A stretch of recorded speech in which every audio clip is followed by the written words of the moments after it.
Good morning everyone. हमारा जो mobile होता है उसमें मोड होते हैं ना, साइलेंट और जनरल, है ना। इस समय कौन सा मोड है? साइलेंट। ऐसे ह्यूमन बीइंग्स के भी दो मोड होते हैं, एक ग्रेटफुल और एक कंप्लेंट। पता है? या तो आप ग्रैटिट्यूड के मोड में होगे या फिर कंप्लेंट के मोड में आप होगे। तो जो कंप्लेंट के मोड में होते हैं उनको हमेशा ज़िंदगी से शिकायत रहती है, और जो ग्रैटिट्यूड के मोड में होते हैं वो हमेशा ज़िंदगी के लिए शुक्रगुजार होते हैं।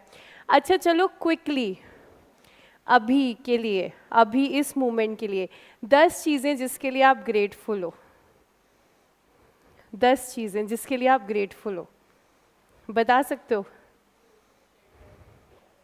फूड के लिए, सबको खाना मिलता है, सबका पेट भरा हुआ है, तो फूड के लिए हम ग्रेटफुल हैं। और शेल्टर, रहने के लिए घर है। मना क्या कर रही हो तुम? नहीं है घर, है ना। रहने के लिए घर है, उसके लिए ग्रेटफुल है। और वेल्थ, वेल्थ सबके पास नहीं है। ये वेल्थ वाला मुद्दा मत उठाओ यार, अभी लोगों को अंबानी बनना है। फूड, शेल्टर और पेरेंट्स। तो पेरेंट्स के लिए ग्रेटफुल जिसके पास नहीं है। हमारी क्लास में ऐसे बच्चे हैं, वो क्या करें, वो बना लें भगवान को अपने पेरेंट्स, फटाफट आज से ही बना लें। मदर नहीं है तो दुर्गा माँ को, फादर नहीं है तो भगवान के किसी भी रूप को, शिव जी, राम जी, कृष्ण जी, गणेश जी, जिससे भी आप बनाना चाहें रिश्ता बना लें। पेरेंट्स के लिए थैंकफुल। और 3 चीज़ें, 10 चाहिए फटाफट क्विकली। देख कितनी कितनी कितनी जल्दी याद कर सकते हैं। 3 चीज़ें आ गई। और हेल्थ, यस। अगर कोई डिजीज़ है तो भी एटलीस्ट हमारे पास बॉडी पार्ट्स तो हैं सारे के सारे। कोई डिजीज़ भी है तो कुछ सिखाने आया होगा, चला जाएगा। हेल्थ। और 4 10 तक जाना है जल्दी। Food, shelter, parents, health, friends. हाँ मैम देखो, दोस्तों के बिना तो क्लास का पल पल पल कैसे कटेगा, हर पल, है ना। दोस्त तो बहुत ज़रूरी हैं। दोस्त ठीक है, 5 चीज़ें। और अब इंसान छोड़ दो, अब चीज़ों पर आएंगे। चीज़ें, non living, non living. Clothes, clothes. क्या बोला इसने? हाँ ठीक है, ऑक्सीजन के लिए थैंकफुल, मतलब ट्रीज़ के लिए थैंकफुल। ठीक है, क्लोथ्स, ट्रीज़ और बुक्स के लिए सच में थैंकफुल हो, सच में थैंकफुल हो। हाँ होना चाहिए, बुक्स आपको लाइफ में बहुत कुछ देती हैं। और 8 हो गए। हाँ हाँ, मोबाइल। अरे मैम इसके लिए हम इसकी पूजा आरती उतार सकते हैं हर रोज़, हम इतने थैंकफुल हैं। मोबाइल ठीक है, 9। और लास्ट संडे। संडे कहाँ होता है सीए वाले बच्चों का? अभी 1-2 मिल रहे हैं, संडे वनडे नहीं है तुम्हारा। और टीचर, क्या बात है। कह रहे नहीं टीचर नहीं, नॉन लिविंग बताओ। नॉन लिविंग बता दो यार तुम, नॉन लिविंग बताओ। लास्ट। कितना मुश्किल है सोचना, नॉन लिविंग में तुम्हें गॉड याद आ रहे हैं। यही रह गई थी बात आज, नॉन लिविंग। अब बताओ। हाँ कैलकुलेटर, कैलकुलेटर के लिए थैंकफुल होना बनता है सीए एग्ज़ाम्स के लिए। तो कितनी चीज़ें हैं जिसके लिए हम थैंकफुल हो सकते हैं? Food, shelter, parents, health, friends, clothes, trees, mobile, calculator, और क्या था एक? हाँ सुना तुमने कि नहीं सुना? क्लोथ्स, ट्रीज, मोबाइल, कैलकुलेटर और मोबाइल। हाँ तुम्हारा फेवरेट मोबाइल।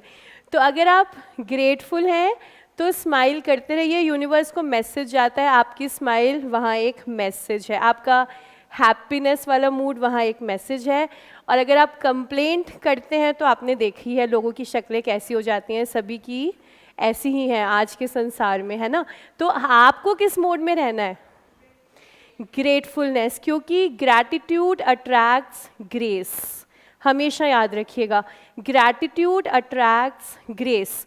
जो जितना थैंकफुल है वो लाइफ में उतना ही अचीव करता है। आप मानो या ना मानो, सच यही है। जो जितना थैंकफुल है वो उतना ही ज़्यादा लाइफ में रिसीव करता है। तो हमेशा किस मोड में रहना चाहिए? थैंकफुल। आपको पता है गिलास अपना हमेशा ना आधा ही रहेगा, वो ना तो कभी पूरा भरने वाला है ना तो वो कभी पूरा खाली होने वाला है। तो हमेशा ग्लास को आधा कैसा देखना चाहिए? भरा हुआ। जो चीज़ें हैं अपने पास उन्हीं पर फोकस करना चाहिए। ठीक है, चलो अब हम आते हैं अकाउंट्स पे वापस। हम लोग आज करेंगे, सीखेंगे रिडेम्पशन ऑफ डिबेंचर्स।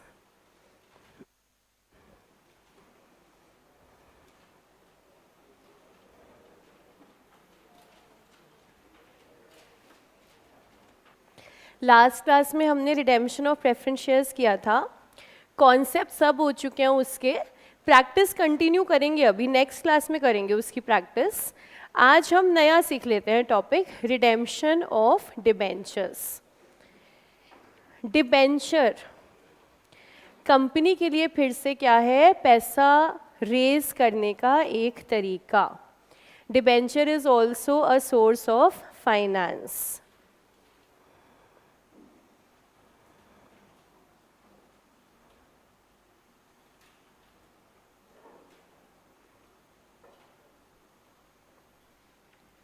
कंपनी को पैसा रेज करना है, कैसे कर सकती है? एक ऑप्शन है डिबेंचर।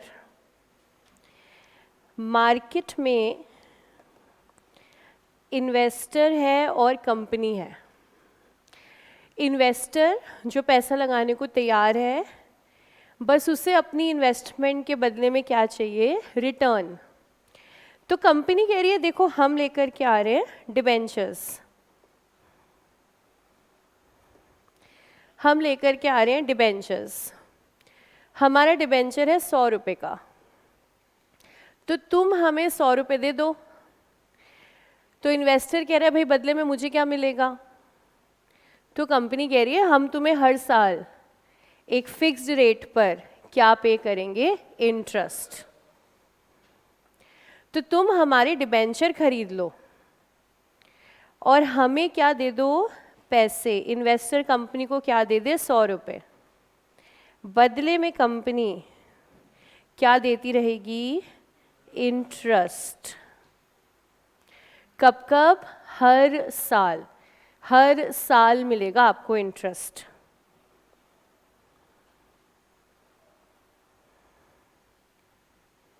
ये कौन से वाले इन्वेस्टर हैं जो डिबेंचर्स में पैसा डालते हैं? आपके पास शेयर्स का भी ऑप्शन है, आपके पास डिबेंचर्स का भी है। जो लोग जीवन में रिस्क उठाना चाहते हैं वो हमेशा क्या प्रेफर करते हैं? शेयर्स। वो शेयर्स लेते हैं। लेकिन कुछ लोग ऐसे भी होते हैं ना जो रिस्क नहीं उठाना चाहते, उनके लिए अच्छी इन्वेस्टमेंट कौन सी है? डिबेंचर्स। तो ये पर्सन ऐसा पर्सन है जो रिस्क नहीं उठाना चाहता, रिस्क एवर्स इन्वेस्टर है ये। रिस्क एवर्स, जिसको रिस्क उठाने में कोई इंटरेस्ट नहीं है। तो शेयर में क्या रिस्क है? डिबेंचर में क्या रिस्क नहीं है? शेयर में डिविडेंड मिलेगा लेकिन प्रॉफिट होने पर, और अगर इक्विटी शेयर है तो रेट भी फिक्स नहीं है। लेकिन डिबेंचर के केस में रेट फिक्स है। हमेशा ही कैसे होगा? X% डिबेंचर हमेशा, और इंटरेस्ट मिलेगा आपको इस रेट पर हर साल। अगर किसी साल लॉस हुआ तो उस साल भी मिलेगा, लेकिन डिविडेंड तो सिर्फ कब मिलेगा? प्रॉफिट होने पे। तो प्रॉफिट हो या लॉस हो हर साल मिलेगा। Interest every year, either profit और loss is earned by the company.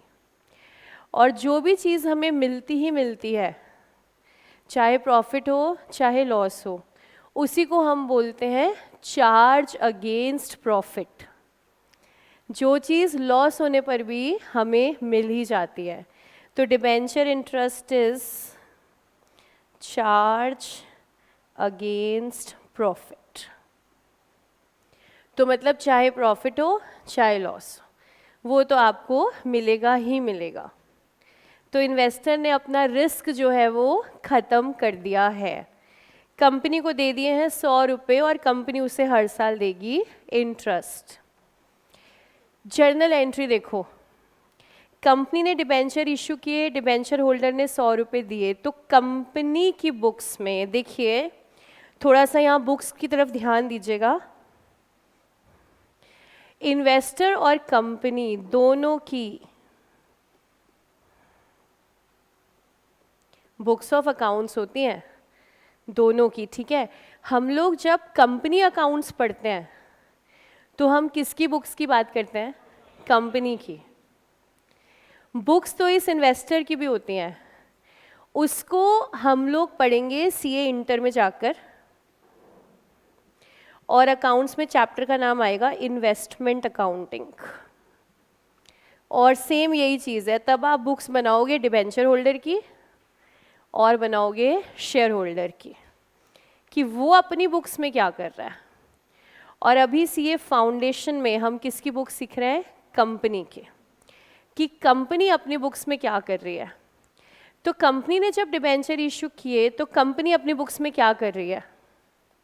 उसको 100 रुपये मिले तो उसने एंट्री बना दी।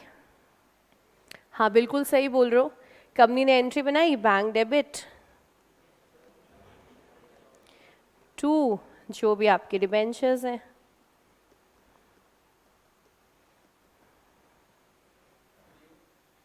हाँ, वो आपका एप्लीकेशन अलॉटमेंट के साथ due and receive. Normally debentures का हम सीधा डाल देते हैं अगर क्वेश्चन कुछ नहीं बोलता तो। शेयर्स में हम दो बनाते हैं, application allotment and then allotment transfer to capital. तो बैंक टू डिबेंचर, कंपनी को पैसा मिल गया है, डिबेंचर होल्डर को डिबेंचर मिल गए हैं। अब क्या होगा हर साल? अब हम इंटरेस्ट देते जाएंगे, कंपनी इंटरेस्ट देती जाएगी। कंपनी इंटरेस्ट दे रही है तो कंपनी के लिए नुकसान है, तो कंपनी एंट्री क्या बनाएगी इंटरेस्ट देने की? इंटरेस्ट डेबिट, मतलब डिबेंचर इंटरेस्ट डेबिट, क्योंकि नुकसान है, to debenture holder to bank. और उसके बाद अंत में, साल के अंत में, इस डिबेंचर इंटरेस्ट को ख़त्म कर दिया जाएगा bye transferring it to P&L। तो आखिरी एंट्री है P&L टू डिबेंचर इंटरेस्ट। तो कंपनी ने इशू किए मार्केट में debenture, bank to debenture. Debenture holder ने पैसे दिए हैं और उसको यही रिटर्न मिलेगा कि हर साल इंटरेस्ट आएगा, प्रॉफिट हो या लॉस हो। उसी के लिए हम शब्द क्या यूज़ करते हैं? 3 golden words, I love you नहीं, 3 गोल्डन वर्ड्स कौन से? चार्ज अगेंस्ट प्रॉफिट, ठीक है। अब ये जो सिलसिला है इंटरेस्ट देने का, ये कब तक चलेगा? जब तक डिबेंचर्स रिडीम नहीं हो जाते। तो रिडीम का मतलब क्या? मतलब वो पैसा वापस कर दो एक टाइम पर। अब चाहे 10 साल बाद, चाहे 15 साल बाद, चाहे 20 साल बाद, अब 20 साल के ऊपर जा सकते हैं कि नहीं? डिबेंचर्स इरिडीमेबल हो सकते हैं कि नहीं? चलो ज़रा सोचें। मैंने आपको बताया था लॉ कहाँ इंटरफेयर करता है? जहाँ पर इन्वेस्टर पब्लिक के साथ चीटिंग होती है, सिर्फ वहाँ। Otherwise law makers are not interested in making law, they are never interested. But जहाँ लगता है पब्लिक के साथ गड़बड़ हो रही है, वहाँ पर लॉ आता है। ठीक है, क्लियर ये बात? अब सोचते हैं, हम खुद सोचते हैं कि क्या लॉ ने इररिडीमेबल डिबेंचर्स,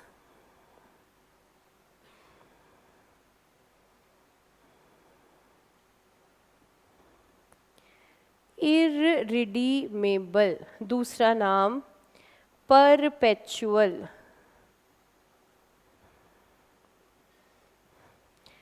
हमेशा के लिए, परपेचुअल।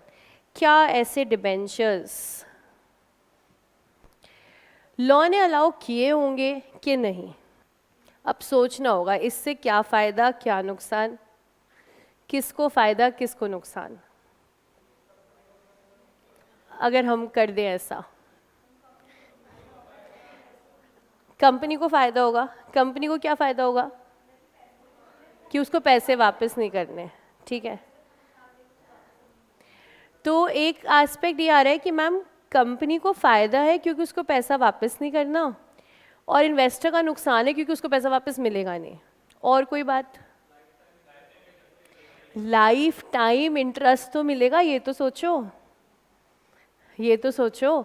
अगर कंपनी इरिडीमेबल डिबेंचर्स इशू करती है तो हम कह रहे हैं हम आपको लाइफ लॉन्ग इंटरेस्ट देंगे, और जो आपने प्रिंसिपल अमाउंट लगाया होगा वो तो कुछ टाइम के बाद तो आ गया ना आपके पास वापस, 10 साल 15 साल डिपेंडिंग ऑन दी अमाउंट।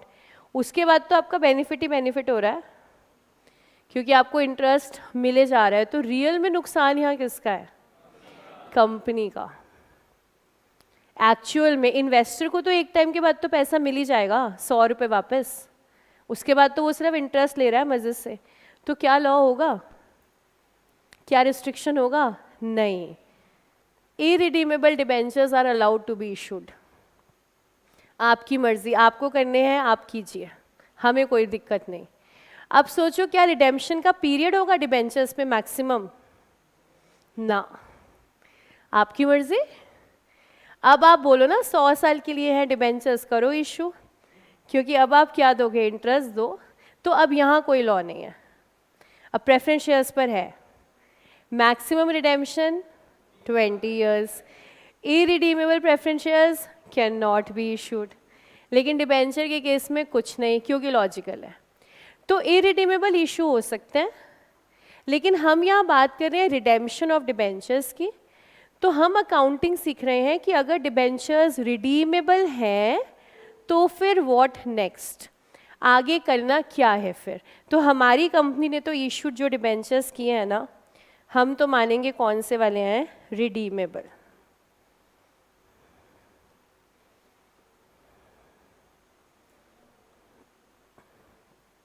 हम रिडीमेबल डिबेंचर्स की बात करते हैं, कोई भी टाइम पीरियड हो सकता है, सपोज 10 साल।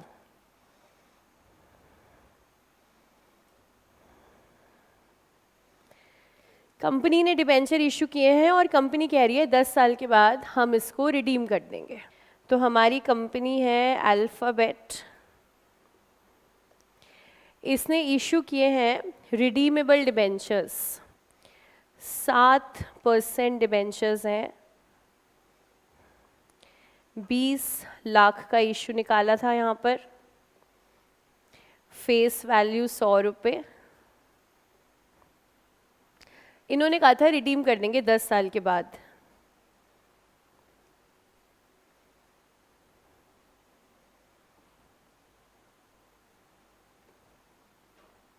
रिडीमेबल आफ्टर 10 years, और इन्होंने बोला एट 100 ओनली, एट 100 ओनली। 100 लिए थे, 100 वापस। लिख लीजिएगा ज़रा एग्जाम्पल नंबर 1।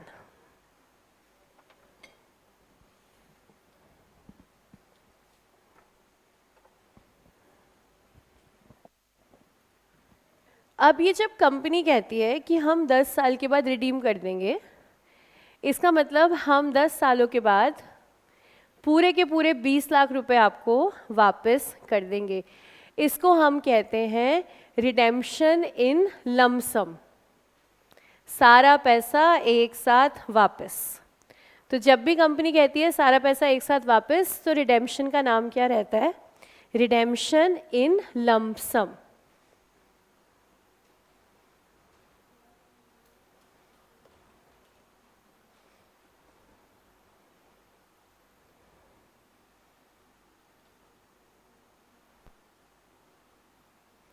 एक साथ, और कंपनी बोलती है 100 लिया था 100 वापस कर रहे हैं।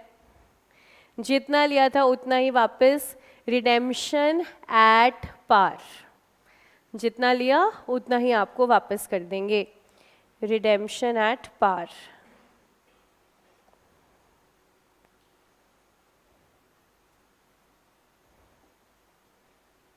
तो ये जो अल्फ़ाबेट ने डिबेंचर्स इशू किए हैं, इनका नेचर कैसा है?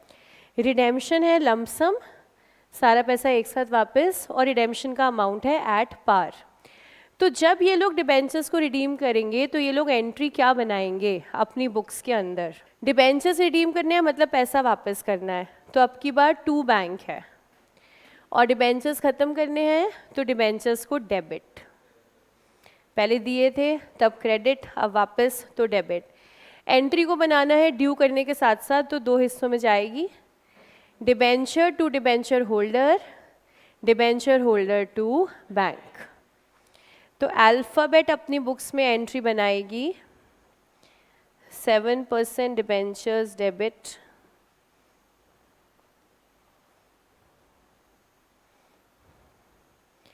टू डिबेंचर होल्डर्स,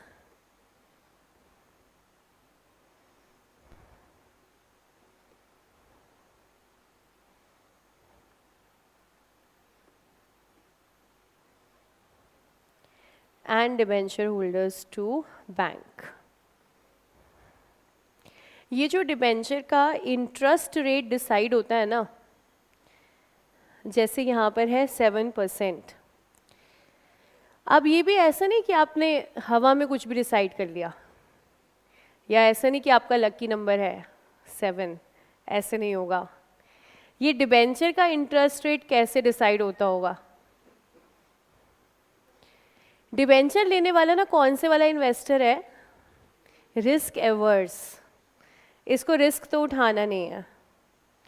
तो मान लो अगर आपके पापा, मेरे पापा रिस्क एवर्स इन्वेस्टर हैं, और हम उनसे डिस्कशन कर रहे हैं कि पापा ये पैसा आप कहाँ लगाओगे, जो हमारी सेविंग्स है उसको आप कैसे इन्वेस्ट करोगे, तो क्या वो शेयर के लिए मानेंगे?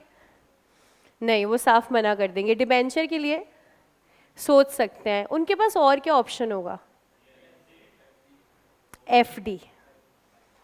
अब उस पर्सन के दिमाग का सोचना है जो रिस्क नहीं उठाना चाहता, तो उसको हम डिबेंचर का ऑप्शन दे सकते हैं, और उसके दिमाग में आएगा बहुत जल्दी एफडी, कि यार एफडी कर लेते हैं, क्योंकि एफडी में क्या है, इंटरेस्ट आता रहेगा बस। और डिबेंचर में भी क्या हो रहा है, इंटरेस्ट आता जा रहा है। तो ये जो इंटरेस्ट रेट है ना, ये डिसाइड होता है माइंड में रख करके एफडी का इंटरेस्ट का रेट, कि एफडी का क्या दे रहा है बैंक, तो उससे हम हल्का ऊपर दे दें तो इन्वेस्टर हमारी तरफ जो है शिफ्ट हो सकता है, एफडी की जगह वो क्या ले ले, डिबेंचर। तो ऐसे करके एक रेट कंपनी डिसाइड कर लेती है। अब सपोज अल्फ़ाबेट सेज ये जो डिबेंचर्स हैं रिडीमेबल आफ्टर 10 years एट 90 हैं, 100 लिए 90 वापस किए, तो क्या लगता है लॉ होगा कि नहीं? 100 लिया 90 वापस किया, लॉ है। क्यों? इन्वेस्टर का नुकसान है, इन्वेस्टर का नुकसान है, वहाँ लॉ आएगा not allowed to be redeemable at discount, not allowed.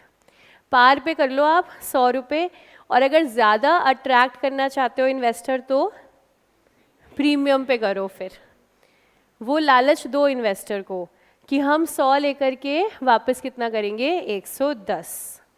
तो अगर अल्फ़ाबेट कहती है रिडीमेबल एट 110, सपोज एग्जाम्पल 1 का केस 2, सेम एग्जाम्पल केस 2, ये बोलते हैं रिडीमेबल एट 110,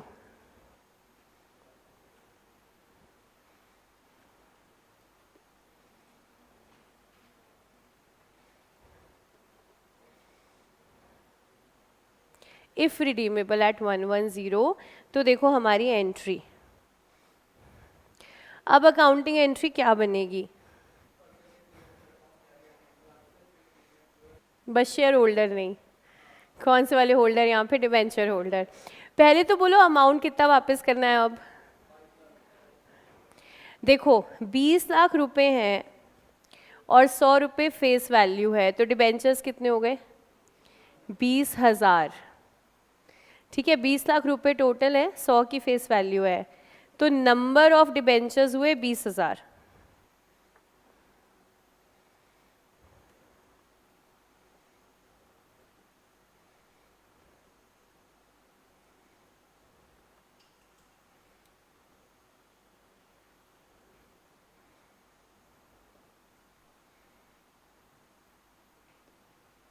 एक डिबेंचर पे वापस करेंगे 110, तो 20,000 डिबेंचर पे वापस करेंगे हम 22 लाख।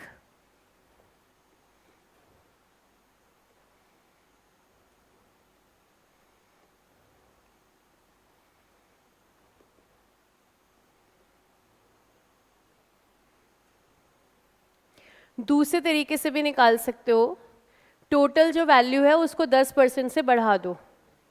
टोटल डिबेंचर्स 20 लाख हैं, वैल्यू में रुपीस में 20 लाख है, इसको बढ़ा दो 10% से।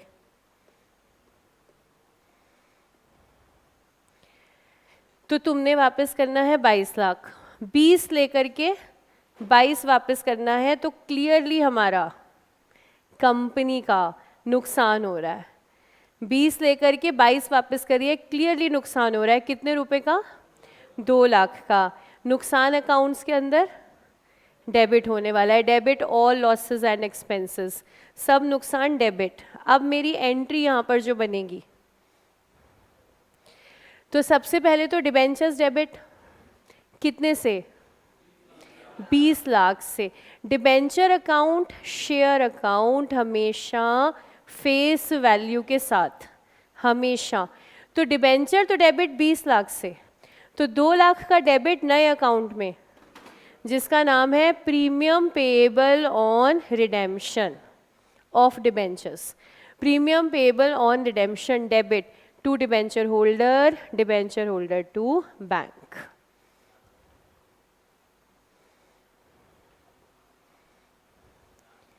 तो डिबेंचर डेबिट, हाँ, उसके बाद राइट ऑफ करेंगे प्रीमियम को।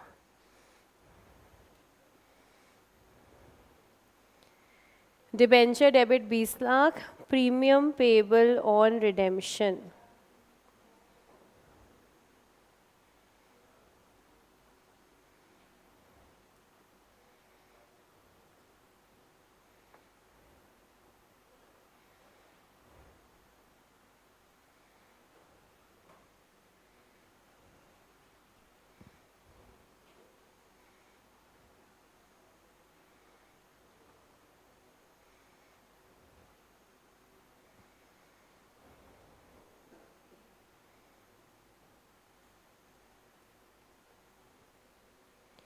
और P&L से right off, P&L to premium.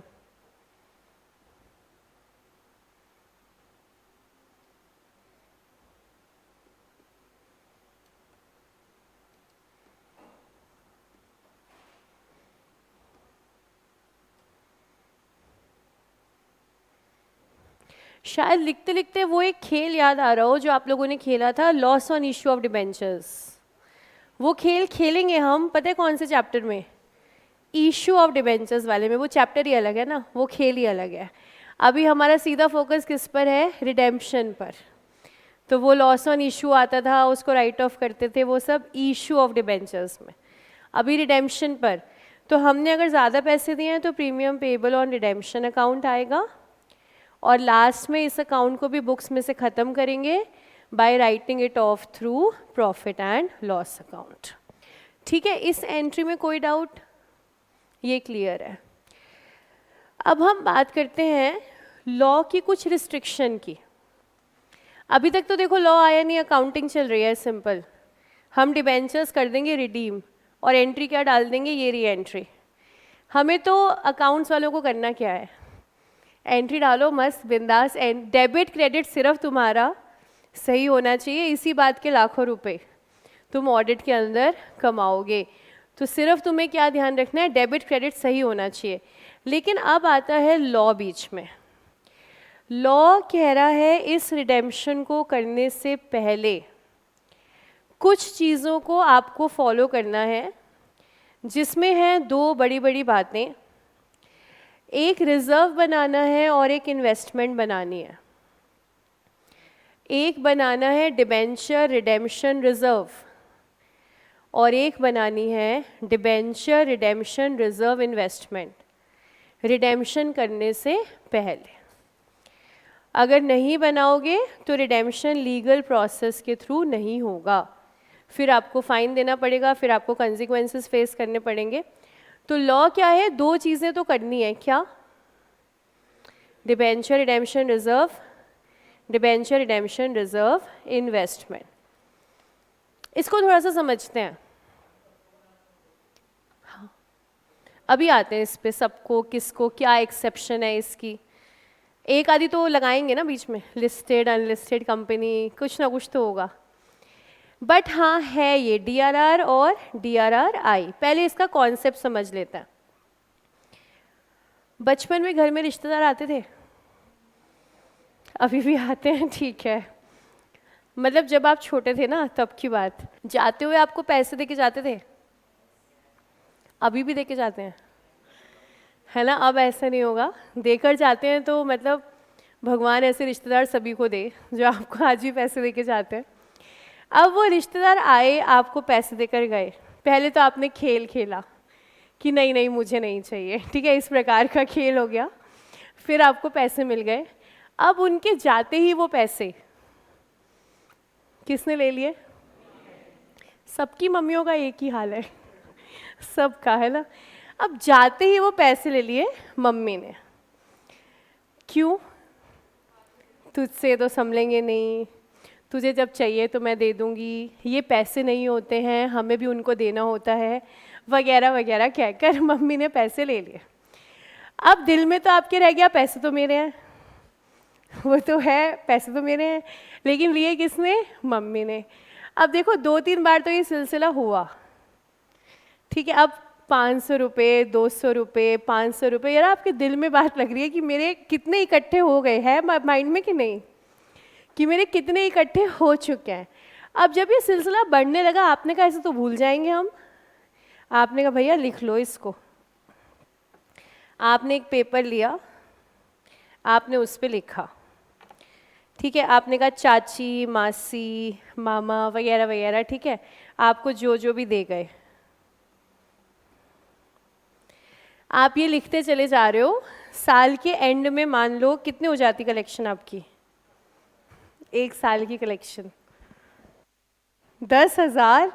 क्या बात है, 10,000 की आपकी कलेक्शन हो चुकी है। आप एक पेज पे लिख भी चुके हो बकायदा कि मेरी 10,000 की कलेक्शन है, लेकिन क्या ये पैसा है? ये पैसा नहीं है, लेकिन फिर भी आपने लिखा है कि मेरे 10,000 हैं। मेरे 10,000 हैं लेकिन मेरे पास पैसा नहीं है, लेकिन मेरे 10,000 हैं। पैसा कहाँ है? पैसा कहाँ है? पैसा वो मम्मी के पास है, वो आपने देखा भी है किस कबर्ड में है, और वो किस खाने में जो है मम्मी ने रखा हुआ है। तो पैसा जो है भाई वो तो कहीं और ही है,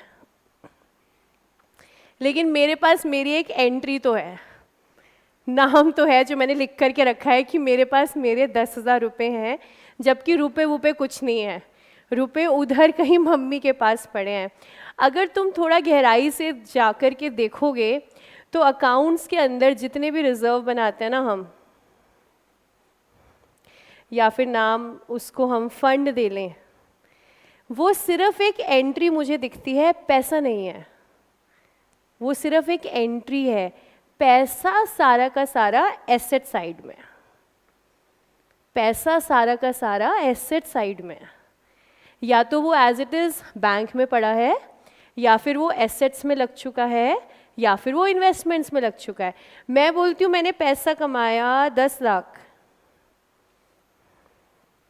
मैंने पैसा कमाया 10 लाख, तो 10 लाख पैसा कहाँ है? या तो बैंक में है, या तो कैश इन हैंड है, या तो मैंने कोई एसेट बाय किया, या तो मैंने कोई इन्वेस्टमेंट बाय की। तो ये P&L क्या है? 10 लाख बस एक एंट्री है, बस एक मेरा रिप्रेजेंटेशन है कि हाँ मैंने पैसा कमाया है 10 लाख। ऐसे ही मेरा जनरल रिजर्व है, ऐसे ही मेरा वर्कमैन कॉम्पनसेशन फंड है, इधर एक एंट्री है, मेरा कैश कहाँ है, कैश सारा का सारा एसेट साइड पर। इसी कॉन्सेप्ट को फॉलो करते हुए जब भी दो चीज़ें साइमल्टेनियसली आती हैं, इसी कॉन्सेप्ट की वजह से आती हैं, अब मेरे पास साइमल्टेनियसली दो चीज़ों को मुझे क्रिएट करने को कहा गया है। एक है डिबेंचर रिडेम्पशन रिजर्व और दूसरी है डिबेंचर रिडेम्पशन रिजर्व इन्वेस्टमेंट। आप समझ पा रहे हो बात को? एक तरफ मैंने पैसा रिप्रेजेंट करना है बस, लेकिन उसको कॉन्क्रीट कहाँ दिखाऊं मैं? कैश। तो वो मैंने क्या क्रिएट करा है? इन्वेस्टमेंट। कि कैश को निकाल करके उसको इन्वेस्टमेंट में डाल दो ताकि मेरे पास कुछ पैसा रहे। अब ये क्या पर्पस है इस इन्वेस्टमेंट को क्रिएट करने का? वही सेम, डिबेंचर रिडीम करना है, पैसा चाहिए, कहाँ से लाएंगे? तो प्रेफरेंस शेयर के समय पर भी हमने देखा था, इन्वेस्टमेंट बेची थी कंपनी ने, उसमें तो क्या है, ऑप्शनल है, इसमें क्या कर दिया, कंपलसरी, कि आप है ना बना कर ही रखो, इसको इन्वेस्टमेंट को क्रिएट करके रखो, और फिर जब तुम्हें डिबेंचर रिडीम करने हो तो उससे पहले इस इन्वेस्टमेंट को बेच देना, पैसा आएगा और उससे डिबेंचर्स को क्या कर देना, रिडीम। तो डीआरआर बनाना है, डीआरआर इन्वेस्टमेंट बनाना है। दो चीज़ें क्यों हैं समझ में आई? कैश मैंने इधर ही खेला है, यहाँ पर सिर्फ मेरी एंट्री है, तो मुझे दिखती बैलेंस शीट में दोनों है, डिबेंचर रिडेम्पशन रिजर्व और डिबेंचर रिडेम्पशन रिजर्व इन्वेस्टमेंट। ठीक है, दोनों का परसेंटेज अलग अलग है, अलग अलग है। डीआरआर 10% पर है, अभी लिखवा रही हूँ, डीआरआर 10 पर है, डीआरआरआई 15 पर है। क्या मैम एक ही रख देते, मज़ा कैसे आएगा खेल में? अलग अलग, डीआरआर 10, डीआरआरआई 15, परसेंटेज किसका है वो भी अलग अलग है। DRR 10% of debentures outstanding, DRR 10% of debenture outstanding, DRRI 15% of debentures maturing. अभी आराम से लिखेंगे, अभी सिर्फ सुन रहे हैं, समझ रहे हैं। तो मुझे दो चीज़ें बनानी है, लॉ ने बोला रिडीम करने से पहले तुम्हारा डीआरआर भी होना चाहिए, डीआरआरआई भी होना चाहिए। ठीक है, डीआरआर कितने पे? डीआरआरआई, डीआरआर 10% किसका? और डीआरआरआई 15% किसका? क्या ये दोनों शब्द सेम है कि अलग हैं? डिबेंचर आउटस्टैंडिंग और डिबेंचर मैच्योरिंग। अब देखो, मैंने जो एग्जाम्पल 1 लिखा, ये अल्फ़ाबेट कंपनी वाला, ये लोग बोल रहे हैं हम लोग 20 लाख के डिबेंचर रिडीम कर देंगे 10 सालों के बाद। तो मेरे 10 सालों के बाद रिडीम होने के लिए डिबेंचर आउटस्टैंडिंग कितने हैं? 20 लाख, और मैच्योर कितने होने वाले हैं? 20 लाख। यहाँ अमाउंट सेम है मेरा, डिबेंचर आउटस्टैंडिंग भी कितना है? 20, डिबेंचर मैच्योर भी कितना होने वाला है? 20। लेकिन ये अमाउंट अलग अलग भी हो सकता है, कैसे, किस सिचुएशन में, उसको समझते हैं। एग्जाम्पल नंबर 2 लिखते हैं। हम ये दो शब्द समझ रहे हैं, डिबेंचर आउटस्टैंडिंग और डिबेंचर मैच्योरिंग। एक बार ये एग्जाम्पल्स कंप्लीट करके ना फिर डीआरआर और डीआरआरआई के बारे में लिखेंगे। सेकेंड एग्जाम्पल, हमारी कंपनी अल्फ़ाबेट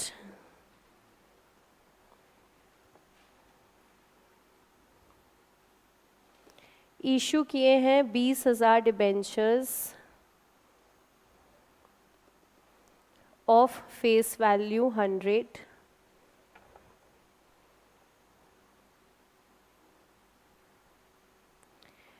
redeemable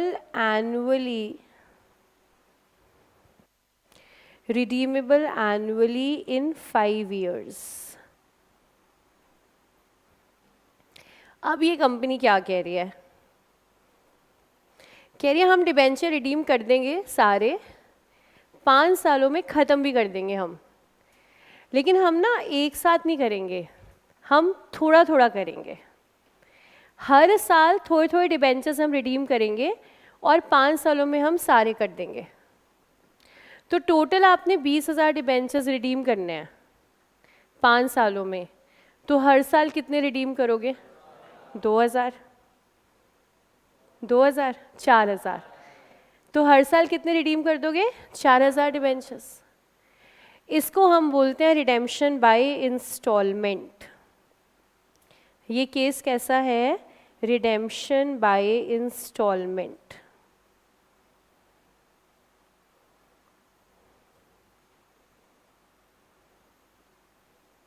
जब कंपनी कह रही है कि हम तो ना धीरे धीरे रिडीम करेंगे। अब अगर हम बात करें डिबेंचर्स की, at the end of first year,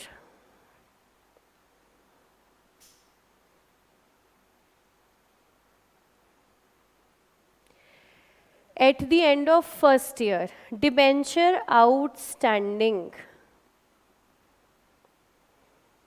तो मैं बोलूँगी सारे आउटस्टैंडिंग है ना, अभी तो कुछ भी हमने रिडीम नहीं करा, यानी कि 20,000 है। डिबेंचर आउटस्टैंडिंग टोटल 20,000 है, लेकिन साल के अंत में डिबेंचर मच्योरिंग,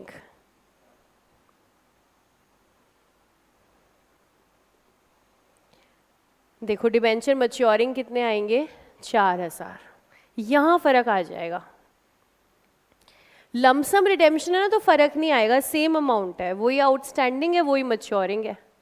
लेकिन अगर आपका इंस्टॉलमेंट का रिडेम्पशन है तो डिफरेंस आएगा, क्योंकि आउटस्टैंडिंग तो टोटल होगा और मच्योरिंग उतना ही होगा जितना आप इस साल रिडीम कर रहे हो। तो DRR कितना % था? 10। तो वो किसका बनाएंगे?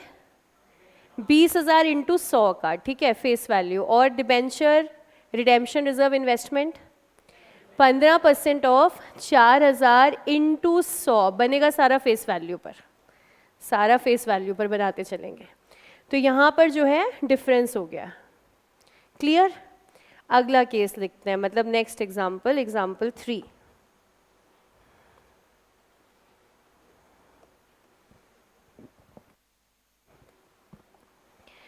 Alphabet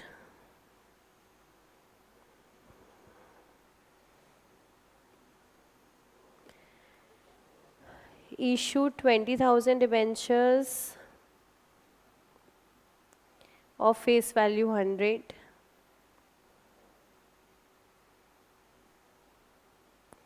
redeemable after 5 years.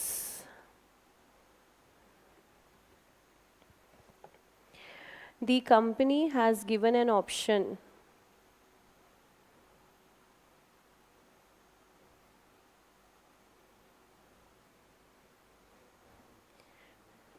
to debenture holders to convert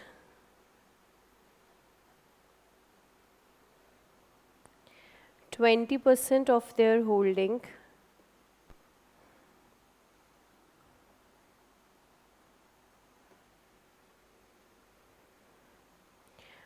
into shares at the time of redemption.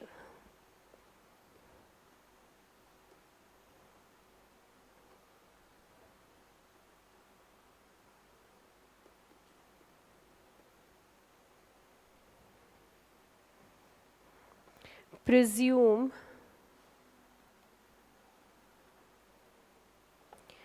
all debenture holders opted for conversion.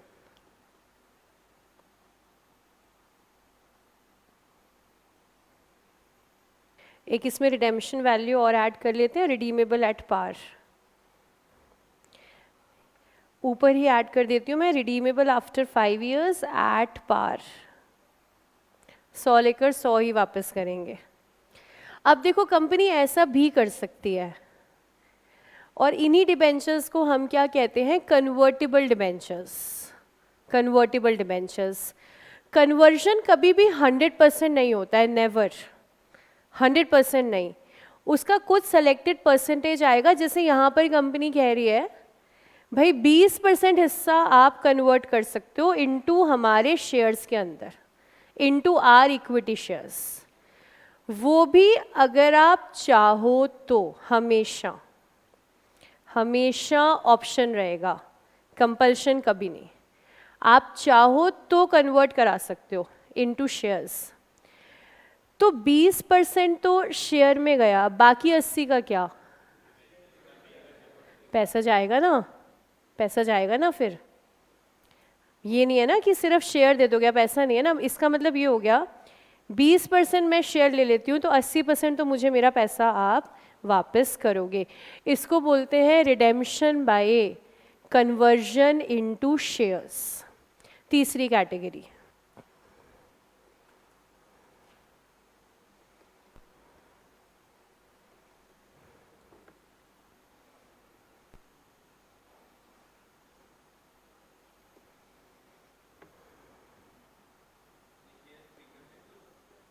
हाँ जी, हो सकते हैं इशू। ये शेयर्स प्रीमियम पर भी इशू हो सकते हैं, पार पर भी इशू हो सकते हैं। अभी मैं वहाँ तक पहुँची नहीं हूँ, इसलिए मैंने आपको शेयर इशू प्राइस दिया ही नहीं है। अभी हमारा फोकस DRR और DRRI पर है। हालांकि share issue price at par भी आ सकता है, प्रीमियम भी आ सकता है। Redemption by conversion into shares. Question कह रहा है presume all debenture holders opted for conversion. इसको हम कॉम्प्लेक्स बनाते चलेंगे तो आता जाएगा क्वेश्चन के अंदर कि 20,000 में से 15,000 कह रहे हैं हम कन्वर्ट कराएंगे, 5,000 कह रहे हैं हम कन्वर्ट नहीं कराएंगे। उस टाइप के केसेस बनते जाएंगे। अभी हमने मान लिया कि सब क्या कह रहे हैं, ठीक है हम कन्वर्ट कराने को तैयार हैं। तो अगर कन्वर्जन कराने को ये लोग तैयार हैं तो इनको पैसा सिर्फ कितने हिस्से पे मिलेगा? 80% पर, ठीक है। यहाँ पर शेयर का हिस्सा 20% और यहाँ पर पैसे का हिस्सा 80%। तो यहाँ पर जो DRR बनेगा कितना परसेंट? 10। और जो DRRI बनेगा 15। वो पता है किस हिस्से का बनना है? इस 80% वाले हिस्से का बनना है, क्योंकि कैश तो यही है ना। वो सारा जो लॉजिक था वो तो कैश का ही चल रहा था ना। 20% पे तो शेयर है ना, इसका नहीं बनाना DRR और DRRI। कौन से हिस्से का बनाना? 80% वाले हिस्से का, यानी कि इसका 10% DRR और इस हिस्से का 15% DRRI। तो 3 कैटेगरी है ना, तीनों में मुझे ध्यान रखना पड़ेगा। मेरे पास रिडेम्पशन 3 तरीके से आ रहा है, redemption in lump sum, redemption in instalment, redemption by conversion into shares. वो अलग है, एट पार और एट प्रीमियम। वो है रिडेम्पशन का अमाउंट। तो अमाउंट कैसे हो सकता है? एट पार और एट प्रीमियम। लेकिन रिडेम्पशन कैसे हो सकता है? In lump sum, in instalment, by conversion into shares. अगर इन लमसम है तो डिबेंचर आउटस्टैंडिंग मच्योरिंग सेम है, सेम अमाउंट का 10% DRR, सेम अमाउंट का 15% DRRI। अगर इन इंस्टॉलमेंट है तो आउटस्टैंडिंग का DRR और मच्योरिंग वाले का DRRI। अगर कन्वर्जन इनटू शेयर्स है तो जो मनी वाला हिस्सा है ना, मनी वाला, उस पर क्रिएट करेंगे DRR भी और DRRI भी। हाँ जी, कब क्रिएट करना है? वैसे तो 31 मार्च क्रिएट करना है आपको। जिस भी साल आपका रिडेम्पशन हो रहा है ना, 31 मार्च से पहले DRR आ जाना चाहिए और उस साल की स्टार्टिंग 1 अप्रैल DRRI आ जाना चाहिए। जिस साल रिडेम्पशन कर रहे हो उस साल का पहला वाला दिन क्या क्रिएट हो चुकी होनी चाहिए आपके पास? Debenture redemption reserve investment. और DRR क्योंकि सिर्फ एक एंट्री है तो वो आप 31 मार्च तक कभी भी डाल सकते हो, बट मेक श्योर वो कब डल जाए? Before redeeming your debentures. ठीक है, यहाँ तक कोई कुछ पूछना चाहे? किसी के मन में कोई डाउट?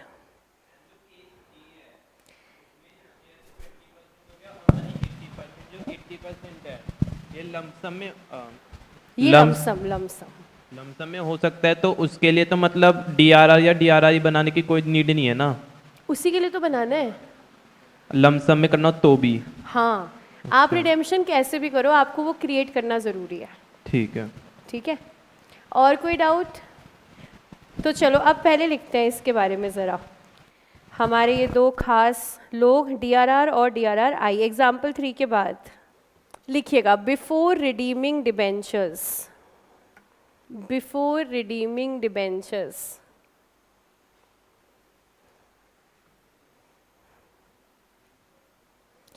सबसे पहला point, debenture redemption reserve, DRR shall be created.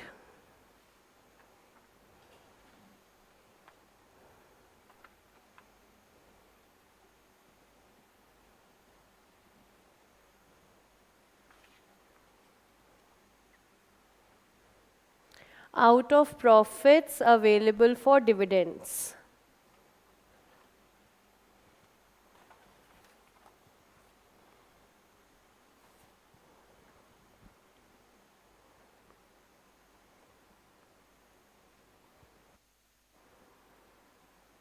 At 10% of debentures outstanding. उसके बाद लॉ की एक लाइन लिखेंगे, All India financial institutions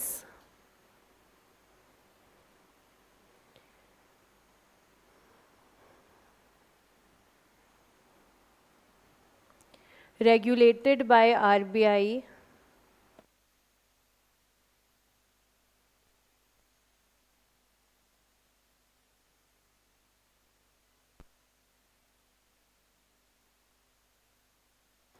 and banking companies need not create DRR, neither for public placements nor for private placements. Law की line है लेकिन हमारे true false statement में पूछी जा सकती है, इसलिए इसको ना लिख रहे हैं हम, डाउट। उसके बाद बहुत important line, other unlisted companies must create DRR। Other unlisted companies must create DRR. हाँ जी, हाँ टाइम होता है, हाँ डेट होती है उसकी कि अगर आपको कन्वर्जन कराना है तो आप इस दिन तक करा लो, डेट निकल गई तो फिर कन्वर्जन नहीं होगा, फिर आपको पैसा ही मिलेगा। साल के, हाँ बीच में कर सकते हैं, वो कंपनी की मर्जी है, क्योंकि जैसी कन्वर्ट हो गई ना डिबेंचर्स वैसी इंटरेस्ट रुक जाएगा, और जब तक कन्वर्ट नहीं हुए तब तक इंटरेस्ट चलेगा। तो वो कंपनी की मर्जी है कब वो करती है, लेकिन एक डेट आएगी जिसमें आपको डिसीजन लेना है कि आपको कन्वर्जन चाहिए कि नहीं चाहिए। कन्वर्जन सिर्फ इक्विटी में, ऑलवेज कन्वर्टेबल चीज़ें जितनी भी हैं वो इनटू इक्विटी शेयर्स जाएंगी। Convertible debentures into equity shares, convertible preference shares converted into equity shares. अब लिख लिया क्या इतना? अब एक इंटरप्रिटेशन करके मुझे बताओ, जितना आप लोगों ने लिखा उसके बेसिस पर मैं क्वेश्चन पूछूं तो उसका आंसर दो। लिस्टेड कंपनी को DRR बनाना है कि नहीं? लिस्टेड को नहीं बनाना। लिस्टेड कंपनी को ना DRR बनाना ही नहीं है, तो DRR बनाना ही सिर्फ किसको है? अनलिस्टेड कंपनी को। ये भी पूछा उनसे हमने, किनसे? जर्नलिस्ट ने, कि आपने लिस्टेड को तो हटा ही दिया, मेन तो कंपनीज कौन सी हैं? लिस्टेड। आपने उनको तो हटा ही दिया, लेकिन इसका भी कोई जवाब नहीं था। तो हमारे पास यही लॉ है, लिस्टेड को DRR नहीं बनाना है, सिर्फ किसको बनाना है? अनलिस्टेड को। और किस रेट पे बनाना है? 10% ऑफ डिबेंचर आउटस्टैंडिंग। अब हम एंट्री लिखेंगे ज़रा, accounting P&L to DRR, reserve create करने की entry, P&L debit to DRR, no other option, और कहीं से पैसा नहीं निकल सकता, ओनली P&L, ओनली P&L। तुम्हारा नाम क्या है? आयुष। बोलो आयुष। मैम अगर जैसे ये जो इन्वेस्टमेंट के लिए हम बना रहे हैं अमाउंट, वो इन्वेस्टमेंट कहाँ पे करनी है फिर? वो इन्वेस्टमेंट दी हुई है लॉ ने, गवर्नमेंट में ही आपको करना है इन्वेस्ट, प्राइवेट तो अलाउड ही नहीं है। तो पूरी लिस्ट है जहाँ जहाँ पर ये पैसा इन्वेस्ट करना अलाउड है। ठीक है, तो ये जो सवाल आया ना कि जब लॉ कहता है इन्वेस्टमेंट करनी है तो कहाँ करनी है, तो लॉ पूरी एक लिस्ट देता है कि कहाँ कहाँ आप पैसा लगा सकते हो, और वो सारी की सारी इन्वेस्टमेंट कौन सी होती हैं? Government investments. प्राइवेट तो करना आपको अलाउड ही नहीं होता, जहाँ पर भी लॉ की रिस्ट्रिक्शन है। तो वो सारी लिस्ट लॉ के अंदर है, एक्ट के अंदर है, वहीं पर आप इन्वेस्ट कर सकते हो। लॉस कहाँ होता है गवर्नमेंट वाली में? फिक्स्ड इंटरेस्ट रहता है हमेशा। लॉस ज़्यादातर प्राइवेट में होता है, इसलिए मना करते हैं। आप देखो ना, एनएससी होगी तो भी आपको इंटरेस्ट मिलेगा, गवर्नमेंट वाले में लॉस नहीं रहता है। वो तो बैंक ही बंद हो जाए तो अलग बात है, बैंक ही हमारा बंद हो गया क्या करें, अदरवाइज लॉस नहीं है। सेफ इन्वेस्टमेंट में हमेशा लॉ कहता है पैसा आप लगाओ। तो हम क्रिएट कर रहे हैं P&L टू DRR। कमाल की बात है, डिबेंचर रिडीम करके इसको ख़त्म कर रहे हैं, क्योंकि ये सिर्फ एक एंट्री है। After redemption DRR to general reserve, reserve को कर देंगे ख़त्म, पैसा वापस ले जाएंगे जनरल रिजर्व के अंदर। निकाला P&L से, डाला GR में। लॉ यही कह रहा है, यही अकाउंटिंग हमें फॉलो करनी है। निकालना P&L से है, डालना वापस GR में। इसका ख़त्म करने का, जैसे हम लोग हर बार लास्ट में राइट ऑफ करते हैं ना, जैसे आपने प्रीमियम अकाउंट राइट ऑफ किया, P&L टू प्रीमियम। अब ये रिजर्व है, आपने बनाया था रिडेम्पशन के लिए, रिडेम्पशन हो चुकी है, अब क्या करें रिजर्व का? ख़त्म तो करना पड़ेगा ना बुक से। वही मम्मी के पैसे जो तुमने लिख के रखे, वही तो बात है। DRR क्यों बना रहे हैं? आपका जो पैसा है, कोशिश तो मैंने यहीं से करी थी कि आपका ये डाउट ना आए, बाद में वहीं से शुरुआत की थी मैंने, कि आपका जो पैसा है ना, बैलेंस शीट की एसेट साइड पर cash and bank, suppose mummy की अलमीरा में ना पूरे 5 लाख पड़े हैं इस समय, सपोज मम्मी की अलमीरा में 5 लाख पड़े हैं, तुमने उस 5 लाख में लिख करके रखा है कि मेरे कितने हैं? 10,000। तो मेरा जो बिजनेस का बैंक अकाउंट है उसमें तो सारा ही पैसा है ना कंबाइंड, इसमें से वो डिबेंचर वाला कितना हिस्सा था वो रिप्रेजेंट करेगा डिबेंचर रिडेम्पशन रिजर्व, या फिर वो जो फंड हम कहते हैं बहुत सी चीज़ों के लिए, फंड और इन्वेस्टमेंट। आपने आई डोंट नो पढ़ा है या नहीं, एनपीओ में हम लोग पढ़ेंगे फाउंडेशन में, research fund investment, sports fund investment, prize fund investment. इधर फंड डालना है आपको ताकि एक बाइफर्केशन कि इतना पैसा ना इस चीज़ के लिए है, लेकिन पैसा एसेट साइड पर है तो यहाँ आपको इन्वेस्टमेंट डालनी है, इधर फंड इधर इन्वेस्टमेंट, इसलिए बनाया हमने रिजर्व। और इसी वजह से वो परसेंटेज सेम होना चाहिए था, अकाउंट्स के लॉजिक को माइंड में रखते हुए वो सेम होना चाहिए था, इधर 10% तो इधर भी 10, बट समहाउ वो अलग हो गया, इधर 10 है और इधर परसेंटेज हमारा 15 है।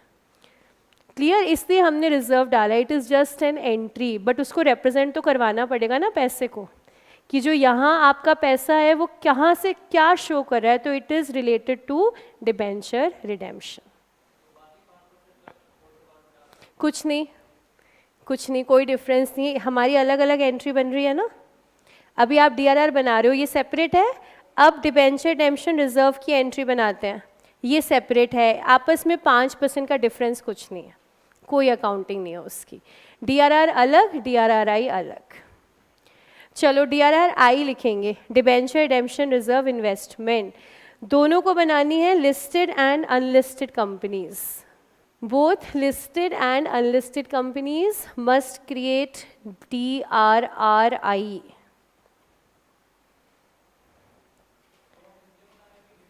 पहले लिखेंगे, डाउट पूछने के समय पर डाउट आएगा। Both listed and unlisted companies must create DRRI at 15% of debentures maturing at the end of the year.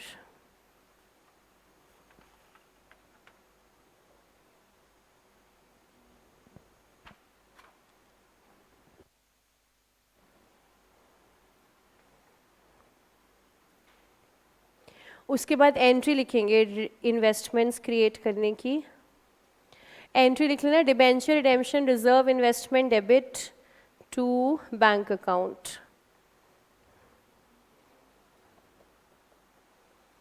DRRI है, debenture redemption reserve investment. Investment create करी तो इन्वेस्टमेंट डेबिट, पैसा गया टू बैंक।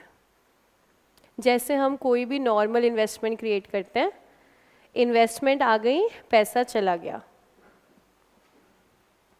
फिर नेक्स्ट लिखेंगे sale of investment की entry, जब investment को हम सेल करेंगे। Sale of investment, bank P&L to DRRI to P&L, या तो प्रॉफिट या तो लॉस कुछ तो होगा ही।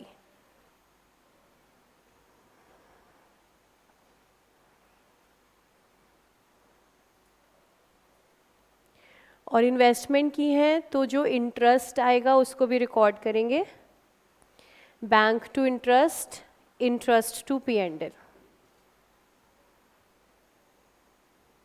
अब आप पूछ लीजिएगा डाउट जो पूछ रहे थे कि डिविडेंड, हम एक्चुअली ना फ्री रिजर्व से पैसा निकाल के रिस्ट्रिक्टेड में डाल रहे हैं। P&L को फ्री छोड़ा नहीं हमने, उस अमाउंट से हटा दिया है ताकि उतना हिस्सा डिस्ट्रीब्यूट नहीं होना चाहिए हमारा, जैसे हमने CRR बनाया था बिल्कुल वैसे।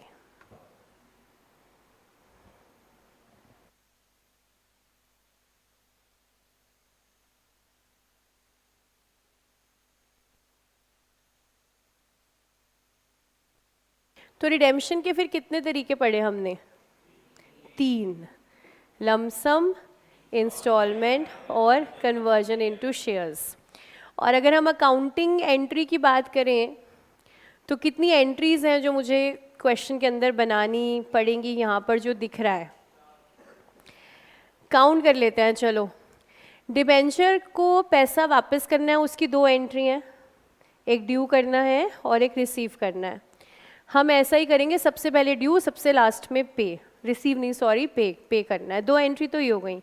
इसके अलावा DRR बनाएंगे कौन सी एंट्री से? P&L टू DRR बनाएंगे, फिर DRRI बनाएंगे, DRRI टू बैंक, फिर DRRI सेल भी करेंगे, खुद ही करने हैं सारे काम। पहले DRRI बनाएंगे, फिर DRRI सेल करेंगे, क्योंकि रिडेम्पशन से पहले बनाना है, रिडेम्पशन के पहले बेचना है। अब रियल लाइफ में तो डेट्स अलग होती हैं, लेकिन हमारे एग्जामिनेशन क्वेश्चंस में तो एक साथ ही हो रहा है काम, अभी बनाया और अभी बेचा, DRRI बेचा, 5वीं एंट्री आ गई। और फिर DRR को ख़त्म करना है, DRR टू जनरल रिजर्व 6, और फिर अगर इंटरेस्ट क्वेश्चन बोलेगा तो वो भी लेना है। जनरली बोलता नहीं है क्वेश्चन इन्वेस्टमेंट का इंटरेस्ट, मतलब ये 2 एंट्री यूज़ नहीं होती क्वेश्चन में। अगर बाई चांस आ जाए तो इंटरेस्ट की भी एंट्री है। और अच्छा, अगर रिडेम्पशन प्रीमियम पर है तो वो प्रीमियम राइट ऑफ करेंगे हम लोग लास्ट में P&L से, ठीक है। हाँ, कभी कभी क्वेश्चन डिबेंचर इंटरेस्ट बोल देता है कि ऐसे ऐसे पे हो रहा है, तो डिबेंचर इंटरेस्ट की एंट्री बनानी पड़ेगी। तो वो क्या क्या बनेगी, वो पहले दे दो, डिबेंचर इंटरेस्ट टू बैंक, और लास्ट में write off P&L debit to debenture interest. तो इस तरीके से एंट्रीज हमारी बन जाएंगी। तो रिडेम्पशन के कितने तरीके थे? 3, ठीक है। लेकिन मॉड्यूल से कुछ देखते हैं। Redemption of debentures, methods of redemption of debentures, तो आप देखोगे कितने आ रहे हैं? 4 आ रहे हैं, 4। पेमेंट इन लमसम, क्या आप पढ़ पा रहे हो? Payment in instalment, conversion into shares, ये तो हमने करा है, और कुछ और भी लिखा है, by purchase in open market. फिर मॉड्यूल को ना बड़े स्टाइल से पढ़ना पड़ता है। अभी यहाँ पर तो हमें क्या दिख रहे हैं कि 4 हैं मेथड ऑफ रिडेम्पशन। आगे एक्सप्लेनेशन पर आते हैं। तो एक्सप्लेनेशन पे payment in lump sum, payment in instalment 2 दिए, एक्सप्लेनेशन में वो है ही नहीं, कन्वर्जन इनटू शेयर्स। एक्सप्लेनेशन में वो चौथे वाला आ रहा है, डिबेंचर्स इन ओपन मार्केट। अब अगर ऊपर ऊपर से पढ़ोगे ना तो बोलोगे मैम ने तो गलत पढ़ाया, ठीक है। अब अगर ध्यान से पढ़ोगे ना, वापस लाइन को यहाँ पर देखो, this has been specifically excluded from the syllabus at foundation level. तो वैसे ओवरऑल मेथड्स तो कितने हैं? 4, लेकिन फाउंडेशन में हम लोग ना वो चौथा मेथड नहीं सीख रहे हैं, जो कि है by purchase in open market. तो फाउंडेशन में हम लोग सिर्फ 3 ही सीख रहे हैं, lump sum, instalment and conversion into shares. तो मॉड्यूल को कभी भी पढ़ो ना तो पूरा पढ़ना, ऐसे ऊपर ऊपर से पढ़ोगे ना तो शुरू की क्लासेस में भरोसा भी नहीं होता, शुरू की क्लासेस में यही होता है, मैम ने गलत पढ़ा दिया। मैम ने बिल्कुल गलत नहीं पढ़ाया, निश्चिंत रहो, तसल्ली से पढ़ना मॉड्यूल अगर पढ़ना चाहो। क्या मैम ज़रूरी है? ज़रूरी बिल्कुल नहीं है। अगर आप खाली बैठे हैं, फ्री टाइम, आपने कहा चल रीडिंग करते हैं, कर सकते हो। और अगर लॉ पढ़ना चाहो ना तो हमारा मॉड्यूल बहुत अच्छा बनाया आईसीआई ने। यहाँ पर ना पूरा लॉ दिया हुआ है उन्होंने आपको, ये यहाँ से आप देखोगे ना 6.3.4 कंप्लीट लॉ है, सारा लॉ दिया हुआ है कि लॉ क्या कह रहा है इसके बारे में। ऐसे ही यहाँ पर डिबेंचर, रिडेम्पशन, रिजर्व, ये भी पूरा टेबल आपको दिया हुआ है।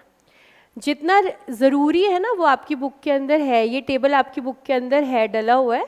आपकी बुक में पेज नंबर 380 पर है ये टेबल, आप आपकी बुक्स में देख सकते हो, पेज 380 पर है ये टेबल। ये जो टेबल इतना लंबा है, इसमें आप थोड़ा इस बात पर फोकस करो, नो DRR रिक्वायर्ड। फिर आप आगे देखोगे no DRR required, no DRR required, no DRR required, और लास्ट में DRR is 10% of outstanding debentures. ये जो पूरा टेबल है ना, इसको आपने यहाँ एक लाइन में लिख लिया है। ये जो लाइन आपने लिखी है ना, ये पूरे टेबल को इसमें हमने कवर कर लिया है। किस किस को DRR नहीं बनाना है? All India financial institutions regulated by RBI and banking companies, इनको नहीं बनाना है बस। बाकी DRR बनेगा, बाकी सब अनलिस्टेड कंपनीज बनाएंगी DRR, किस रेट पर? 10% के रेट पर। तो है वो टेबल आपके पास, लेकिन इसको आपको लर्न तो बिल्कुल भी नहीं करना है, ये सिर्फ आपकी नॉलेज के लिए है, ठीक है। तो टोटल तो 4 मेथड्स हैं, बट हम लोग फाउंडेशन में सिर्फ 3 ही सीख रहे हैं। तो अगर हम लॉ की बात करें ना, तो लॉ हमारा मेन यही है रिडेम्पशन पे, कि एक वो DRR बनाना है और एक DRRI बनाना है। तो हम लोग अब रेडी हैं क्वेश्चन सॉल्व करने के लिए। अब आते हैं अकाउंटिंग पर। मैम क्लॉज और सेक्शंस याद करने हैं सबके? क्लॉज और सेक्शंस जो हैं, क्लॉज और सेक्शंस देखिए आपको अकाउंट्स के अंदर तो याद नहीं करने हैं, सेक्शंस बिल्कुल भी लॉ के अंदर प्लीज़ छोड़िए मत, सेक्शंस को लर्न कीजिए। जितना आप सेक्शंस लिखेंगे उतना ही आपके मार्क्स जो हैं बढ़ेंगे। और सच बात यही है, CA फाउंडेशन में सबसे खतरनाक पेपर, पेपर नंबर 2 है। बच्चे के अकाउंट्स में है 93 और लॉ में है 39। अब क्या 93 किसी काम के? किसी भी काम के नहीं, क्योंकि अगर आपका एक भी पेपर 40 बिलो है तो आपका पेपर क्वालिफाई नहीं हुआ है। तो पेपर 2 हमारा बहुत रिस्की पेपर है। सबसे ज़्यादा बच्चे यहीं पर बेचारे इसी पर रह जाते हैं, 39, 38, 37। तो उसमें एफर्ट आज से ही डालना, और जितना सेक्शन लर्न कर सको उसको कर लेना। सेक्शन, केस लॉ, और जो पैटर्न है लिखने का लॉ का पेपर, जैसे सर सिखाएं वैसे कर लेना प्लीज़ पेपर नंबर 2 के अंदर, ठीक है। लेकिन अब मैं अकाउंट्स में आपको सेक्शंस वगैरह कुछ लर्न नहीं करना है। बस यही डाउट था? तो आ जाओ फिर ज़रा क्वेश्चंस देखते हैं। अब आपकी बुक्स में पेज नंबर 383, क्वेश्चन नंबर 2 से करेंगे start.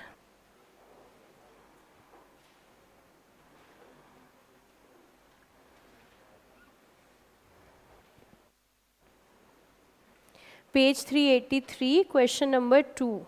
A company had issued 20,000 13% debentures of rupees 100 on 1st April.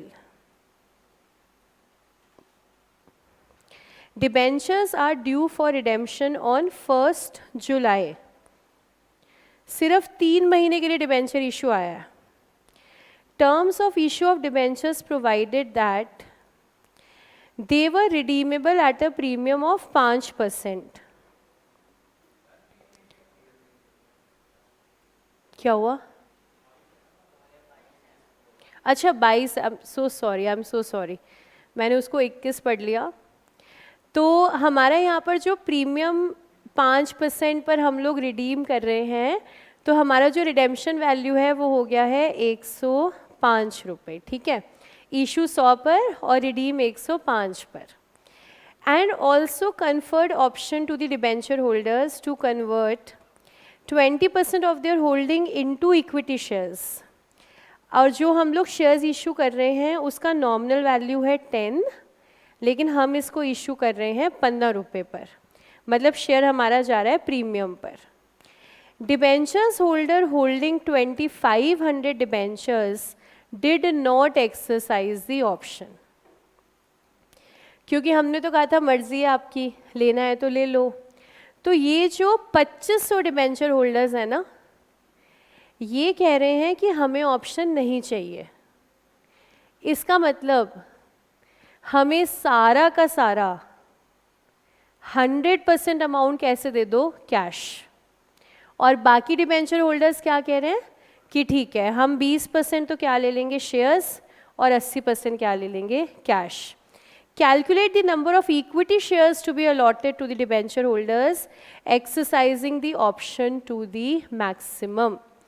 इसके आगे एक लाइन ऐड करना, also calculate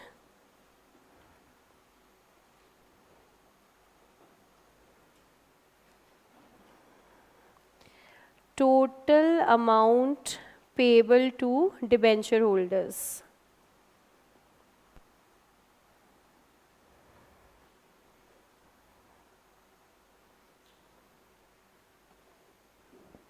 दोनों चीज़ें निकाल लेते हैं कि ना शेयर कितने इशू होंगे और जो कैश कंपनी दे रही है वो कंपनी कितना कैश पे करेगी. स्टार्ट करेंगे हम टोटल अमाउंट के साथ. रिडेम्पशन पर टोटल अमाउंट कितना पे करना है, 20,000 इंटू 105. रिडेम्पशन एट प्रीमियम है. ठीक है, सबसे पहले टोटल अमाउंट देख लेते हैं.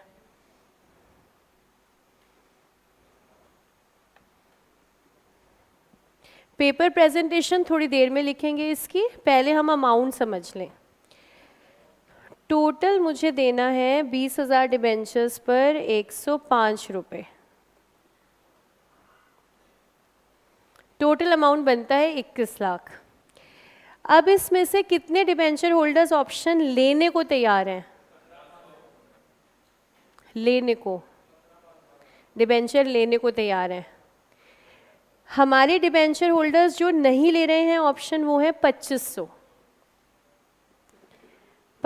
डिबेंचर होल्डर्स कह रहे हैं हम ऑप्शन नहीं लेंगे. इसका मतलब 17,500 डिबेंचर होल्डर्स क्या कह रहे हैं, हम ऑप्शन ले लेंगे.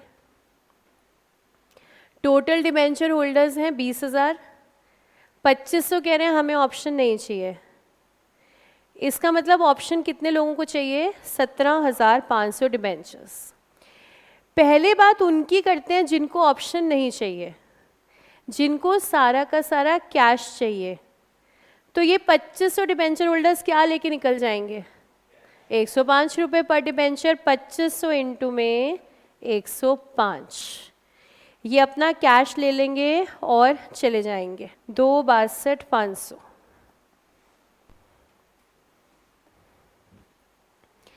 इनका तो फटाफट हो जाएगा काम क्लियर, इन्होंने तो ऑप्शन लिया ही नहीं है. ये तो कैश लेंगे और चले जाएंगे. 2500 डिबेंचर्स पर 105 रुपये. अब हम बात करते हैं 17,500 डिबेंचर्स. इनको टोटल पैसा तो 105 ही देना है ना, कैसे भी दो, शेयर में दो, कैश में दो, टोटल तो तुमने 105 देना है. 17,500 इंटू 105, 1837500. टोटल इनको इतना देना है. अब इसका बाइफर्केशन आ रहा है 20% शेयर से देंगे और 80% कैश देंगे.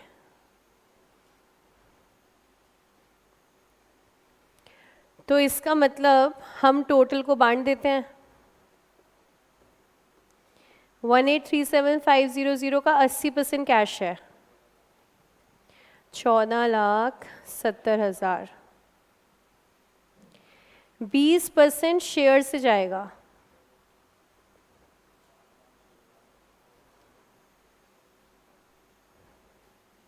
367,500.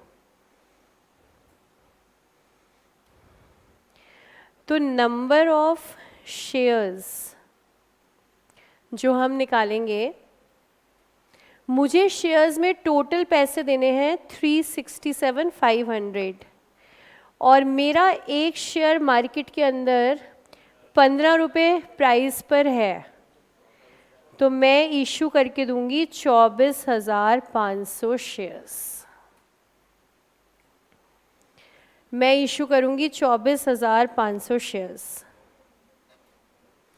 सबसे पहले देखो, नॉमिनल वैल्यू 10 रुपये है, लेकिन मार्केट में शेयर एक 15 रुपये का है। तो अगर आज मैं आपको मेरे 2 शेयर देती हूँ तो मैं बोलूँगी मैंने आपको 30 रुपये दे दिए हैं, क्योंकि आप जब इसको ले जाकर के मार्केट में बेचोगे तो आपको 30 मिलेंगे। तो मेरी नॉमिनल वैल्यू मायने नहीं रखती, यहाँ वैल्यू मायने रखती है इशू प्राइस कह लीजिए या मार्केट का प्राइस कह लीजिए। कौन सी? अच्छा बताओ, किसी को पता है? इनका डाउट है कि नॉमिनल वैल्यू का मतलब क्या होता है। हाँ, वाह वाह वाह वाह, बहुत बढ़िया। नॉमिनल मतलब फेस वैल्यू, मतलब मैम पार वैल्यू। वाह, कितने जन्मों के पुण्य है मेरे ऐसे बच्चे।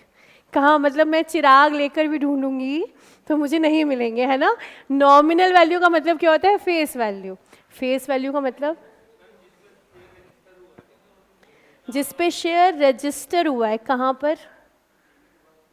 सेबी के पास, जिस पे शेयर रजिस्टर हुआ है। और कोई आंसर?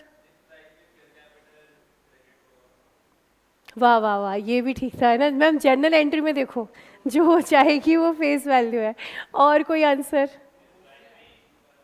जिस प्राइस पर? नहीं, वो तो इशू प्राइस हो गया ना। फेस वैल्यू क्या है? ना ना, फेस वैल्यू का मतलब कहाँ, ये क्या वैल्यू है जिसको हम लोग बोलते हैं फेस वैल्यू या नॉमिनल वैल्यू या par value? What is this value? इसका मीनिंग क्या है?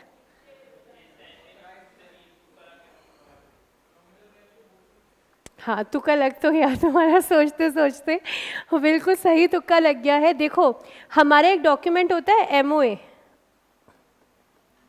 सुना है कभी? Memorandum of association. कितने क्लॉजेस होते हैं इसके अंदर? पढ़ा नहीं तुमने लॉ में? अभी आए नहीं, अभी एमओए नहीं आया। कितने क्लॉजेस होते हैं? चलो अंदाज़ा फिर बोलो कौन कौन से, क्योंकि ये स्टैंडर्ड फॉर्मेट है, इसको बदल नहीं सकते आप। एमओए में यही जाएगा। तो बोलो कौन कौन से। नेम क्लॉज, कंपनी का नाम क्या है। और रजिस्टर्ड ऑफिस क्लॉज, कंपनी का रजिस्टर्ड ऑफिस कहाँ पर है। ऑब्जेक्ट क्लॉज, कंपनी बिजनेस क्या क्या करती है। और लाइबिलिटी क्लॉज, कंपनी लिमिटेड है, अनलिमिटेड है। लाइबिलिटी जो है लिमिटेड बाय शेयर्स है या लिमिटेड बाय गारंटी है। और कैपिटल क्लॉज। और 6 क्लॉज है। लास्ट है सिग्नेटरी क्लॉज, कंपनी के डॉक्यूमेंट्स पर कौन से बोर्ड ऑफ डायरेक्टर का साइन जो है वो हम मानेंगे। ऑल दो कॉमन सील तो अटैच्ड है ही, बट साथ ही साथ साइन किसके माने जाएंगे। एमओई के 6 क्लॉजेज में एक क्लॉज आया कैपिटल क्लॉज। इस क्लॉज के अंदर आप मेंशन करते हो अपना ऑथोराइज्ड कैपिटल। ये जो डॉक्यूमेंट है ये किस समय प्रिपेयर होता है? जिस समय कंपनी रजिस्टर हुई होगी ना, अंडर दी कंपनीज एक्ट, उस समय ये हमने बनाया था बिल्कुल स्टार्टिंग में। तो हमने यहाँ पर जब ऑथोराइज कैपिटल लिखा तो हमने यहाँ पर कुछ नंबर ऑफ शेयर्स लिखे और फिर ना एक प्राइस लिखा एट। ये जो भी आपने लिख दिया ना, 1 रुपये, 5 रुपये, 10 रुपये, इसी को हम कौन सी वैल्यू बना देते हैं शेयर की? Face value. मतलब कि ये वो वैल्यू है जो आपके एमओए के अंदर आपके कैपिटल क्लॉज में लिखी गई है। और यही कारण है जिसकी वजह से हमने उस दिन देखा था एमआरएफ का जो शेयर है वो मार्केट में तो 1.25 लाख का है, लेकिन जो उसकी फेस वैल्यू है वो 5 रुपये है। क्योंकि जब हम लोगों ने उस समय लिखा जिस समय हमने कंपनी बनाई, तो हमें तो कोई आइडिया ही नहीं है ना कि हम कहाँ तक ले जा सकते हैं इस प्राइस को। तो कोई भी बनाता है तो मिनिमम ही लिखता है 1 रुपया, 5 रुपये, 10 रुपये। तो आप किसी भी कंपनी के शेयर का नॉमिनल वैल्यू देखना, आपको 10 रुपये के ऊपर, 20 रुपये के ऊपर आपको नहीं मिलेगा जल्दी से।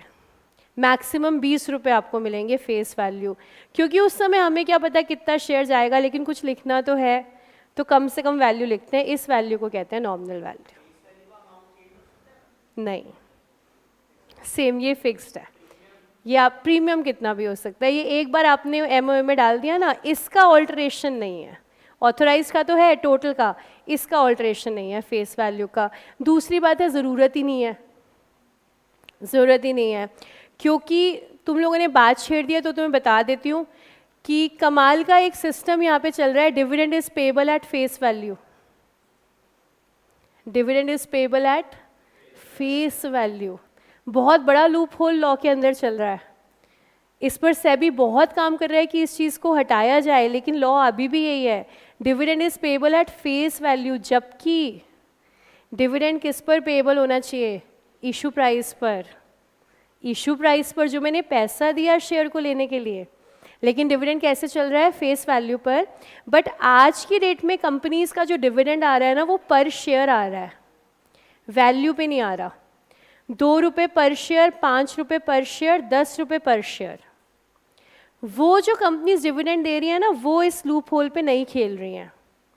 लेकिन जो कंपनीज खेल रही हैं इन्वेस्टर के साथ, वो इस लूप होल पे खेल रही हैं, क्योंकि लॉ कह रहा है dividend is payable at face value, तो वैसे ही कोई उसको चेंज करने वाला नहीं है, तो ऑल्टरेशन उसकी ना चाहिए ना ही हो सकती है।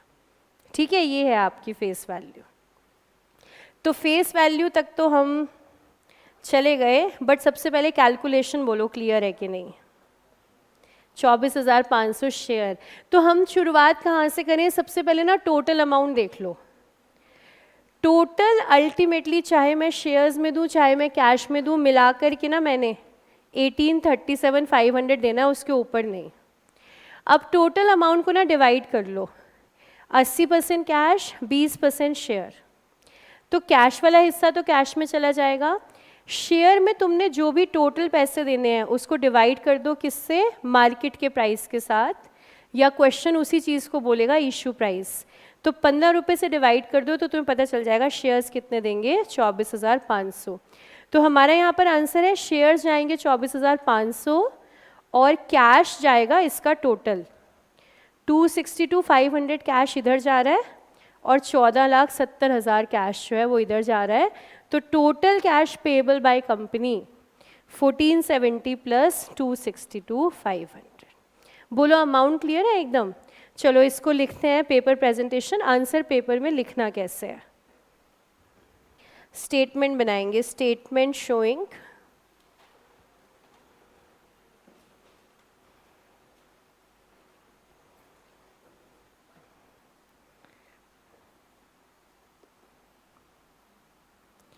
total cash and number of shares issued.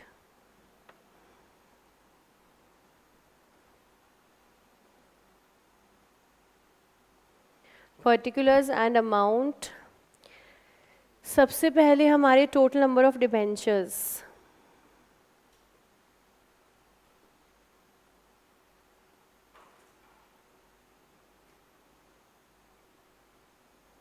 $20,000.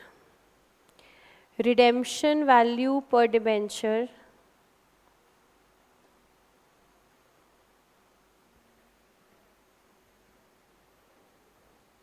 $105.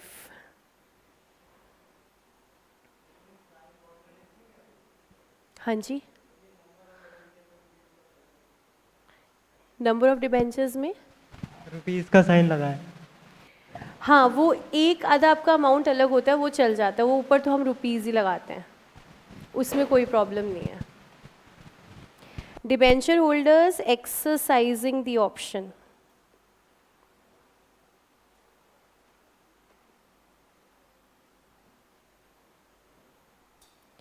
$17,500 debenture. ये फिर से डिबेंचर हम लिखेंगे वही अमाउंट कॉलम में। Debenture holders exercising the option 17,500। Cash payable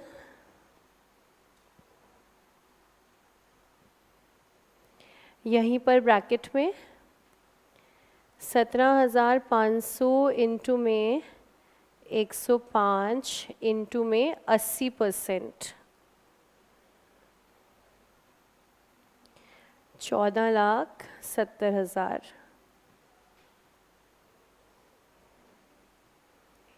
यहाँ पर साथ में लिख देना ए। उसके बाद debenture holders not exercising the option,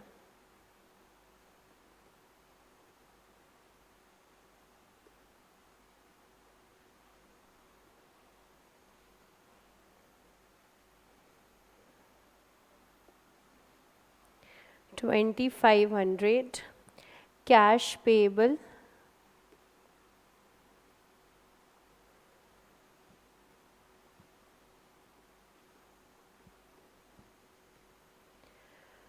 total 2500 into 105,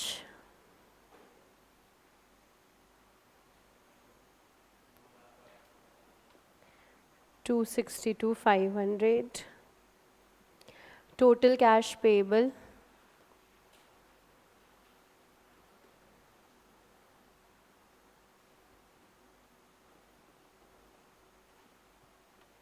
A plus B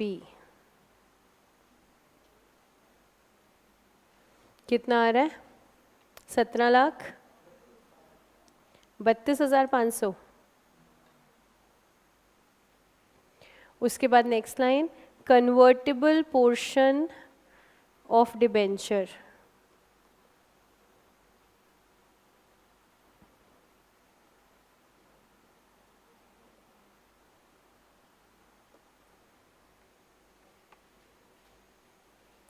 %20।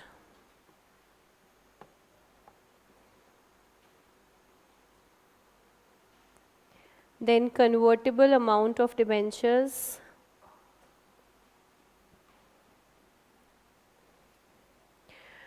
Conversion करना है 17,500 इंटू में 105, इसके 20% हिस्से का,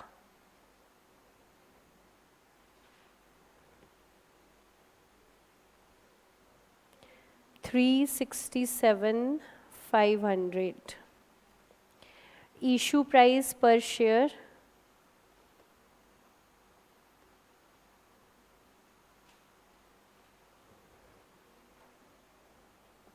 ₹15। तो नंबर ऑफ शेयर्स इशूड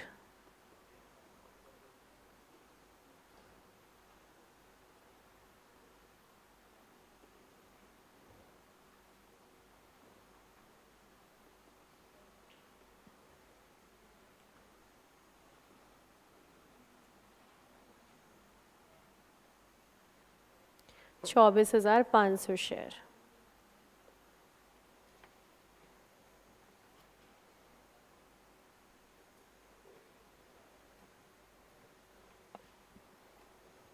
जो हमारे सेल्फ स्टडी वाले स्टूडेंट्स होते हैं ना, वो यहाँ पर भी थोड़ा सा पीछे हो जाते हैं, क्योंकि पेपर प्रेजेंटेशन पता नहीं चलता है, और पेपर प्रेजेंटेशन के बिना नंबर जो है वो सीए एग्ज़ाम्स में आपको नहीं मिलते हैं, क्योंकि अदरवाइज़ आप ऐसे ही करके आओगे पेपर में। एक आधा अपना सेंटेंस लिख दिया, लेकिन डिमांड जो है आपसे, एक्सपेक्टेशन जो है आपसे ICAI की, किसी एग्ज़ाम का आंसर कैसे होना चाहिए, प्रॉपरली प्रेजेंटेड होना चाहिए, एक प्रोफेशनल आंसर सामने आना चाहिए। तो आंसर प्लस प्रेजेंटेशन दोनों को ही ध्यान में रखना पड़ेगा क्वालिफाई करने के लिए। देखो क्लियर है एकदम, इसमें कहीं कोई डाउट बोलो। हाँ, ये इसका कोई प्रॉब्लम नहीं होता, क्योंकि आप अलग से आप वो कर सकते हो, आप बनाना चाहो तो आप 2 कॉलम बना लो, शेयर अलग रख लो, रुपीज़ अलग रख लो, लेकिन अगर लिखोगे ऐसा, इसमें कोई मिस्टेक नहीं है, ये हार्ड एंड फास्ट रूल नहीं है। इसमें अगर आपने बीच में नंबर ऑफ़ शेयर्स लिखे हैं कोई प्रॉब्लम नहीं है, आप पर्टिकुलर में दिखा रहे हो नंबर, मतलब इसका इतना इशू नहीं है। और अगर लगे तो सोल्यूशन है, आप 3 कॉलम बना लो, कोई बात नहीं, नंबर आप दूसरे कॉलम में लिख दो, ठीक है, उसमें कोई प्रॉब्लम नहीं है। और बताओ, और कोई डाउट इसमें? कल मैंने एक शेर पढ़ा, सुनाऊं? ठीक है, अब तुम्हें इरशाद भी बोलना है और फिर वाह वाह भी बोलना है, ठीक है, जब लगे तो सुनाऊं। वैसे सबसे पहले तो इरशाद, तो पूरी क्लास की आवाज़ आनी चाहिए। उसने कहा मेरे इश्क में फ़ना हो जाओ, उसने कहा मेरे इश्क में फ़ना हो जाओ, मैंने कहा मेरे सीए के एग्ज़ाम्स हैं, दफ़ा हो जाओ। समझ गए ना तुम? अगर तुम्हें कोई भी यहाँ पर ऐसा कुछ कहे तो तुम्हें उसका रिप्लाई यही देना है, मेरे सीए के एग्ज़ाम्स हैं और दफ़ा हो जाओ। पहले पढ़ाई, बाद में आशिकी, ठीक है? आशिकी करनी है लेकिन पढ़ाई करने के बाद। तब तक जो भी आशिक हो उसको क्या कहना है, भाई देख तू भी कर ले सीए, मैं भी, चलो भाई मत कहना, छोड़ो, तू भी कर ले सीए, मैं भी कर लूँ सीए, सीए तक ये प्यार दिल ही दिल में, उसके बाद जो है आगे बात करेंगे, ठीक है? तो इधर उधर जो है ना भटकना नहीं है, बहुत आदत है तुम लोगों को भटकने की, ठीक है? ज़रा सा कोई हाय हेलो कर ले बस, उसी में तुम ऐसे हो जाते हो कि भाई इससे बढ़िया तो कोई है ही नहीं। तो भटकना नहीं है, आप खुद सबसे बढ़िया हो। ऐसा नहीं है किसी ने हाय हेलो कर दी तो आपको वही मिलेगा, आप खुद इतने बढ़िया हो कि जो आपको चाहिए वो मिल सकता है। तो अभी वो समय नहीं है, थोड़ा इंतज़ार, पहले करियर बाद में प्यार, ठीक है? पक्का? प्रॉमिस? धरती माता की कसम? देख लो फिर भूकंप आएगा, मुझे नहीं कहना, ठीक है? सच्ची सच्ची कसम खाना। चलो आगे आते हैं, क्वेश्चन नंबर 4 करेंगे इसके बाद। देखो वैसे तो आप लोगों से होगा नहीं, फिर भी मैं चॉकलेट क्वेश्चन दे रही हूँ, एक बार ट्राई करके देख लो। क्वेश्चन नंबर 4 है कुछ वैसा ही जैसे हमने क्वेश्चन 2 किया है। अच्छा होगा क्यों नहीं वो भी बता देती हूँ, ऐसा नहीं कि मैं आपको कुछ इंटेलिजेंट नहीं समझ रही, लेकिन नया कॉन्सेप्ट है, हमने एक ही क्वेश्चन किया है, दोस्ती हुई नहीं होती इतनी जल्दी। तो मैं नहीं मानती हो जाएगा, लेकिन अगर आपने कर दिया तो बहुत बढ़िया, एक बार ट्राई करके देख लो, नहीं हुआ तो मैं करवाऊंगी, उसकी कोई चिंता नहीं है।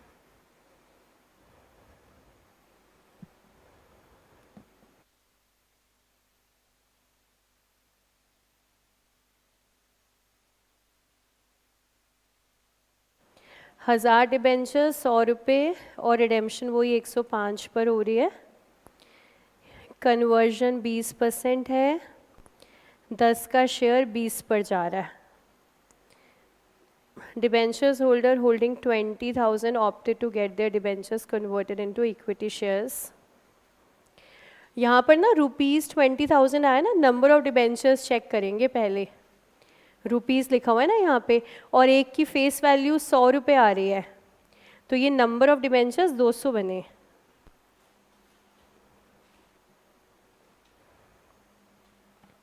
तो मतलब यहाँ पर 1000 डिबेंचर्स में से 200 ने ऑप्शन सेलेक्ट किया है और बाकी मना कर रहे हैं। You are required to calculate the number of shares issued and cash paid for the redemption of these debentures only. इन्हीं का बताना है आपने बस, ये जो ₹20,000 है, मतलब ये जो 200 डिबेंचर हैं, बस इन्हीं का बताना है कि इनको कितना शेयर दोगे आप और कितना इनको कैश दोगे। तो बाकियों को कैश मिल जाएगा, पर वो आपसे पूछा नहीं है, आपसे सिर्फ 200 की पेमेंट पूछी है, कितनी पेमेंट कैश करोगे और कितनी शेयर से करोगे।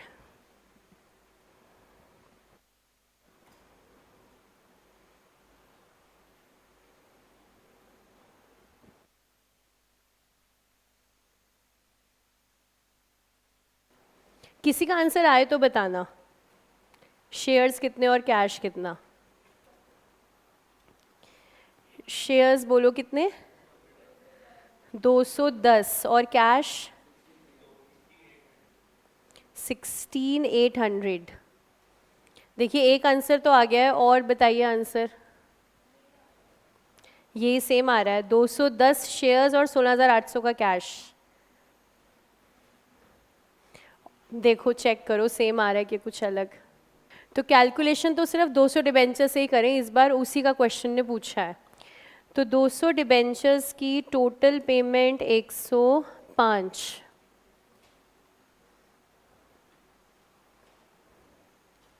टोटल 21,000 देना है, 80% और 20%।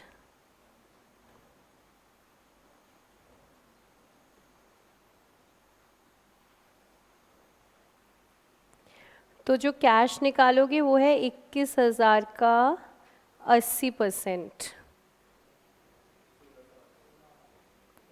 तो 16,800 बिल्कुल सही।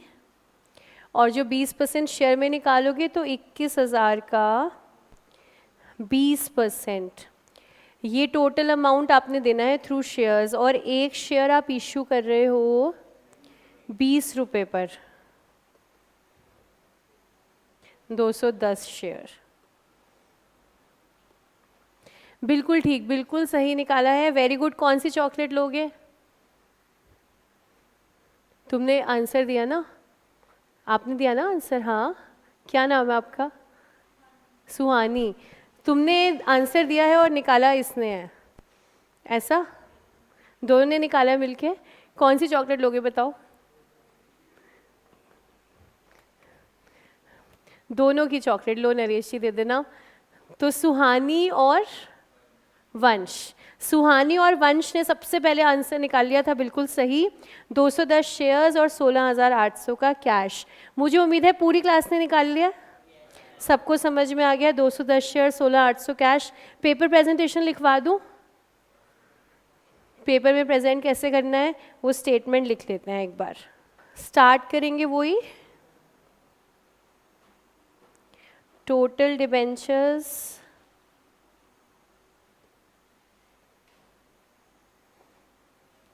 टोटल डिबेंचर्स 1000 हैं हमारे, और रिडेम्पशन वैल्यू पर debenture 105।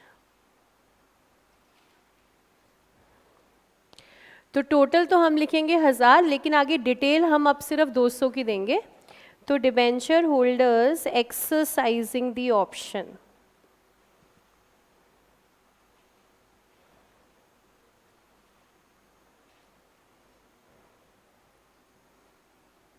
Debenture holders exercising the option 200,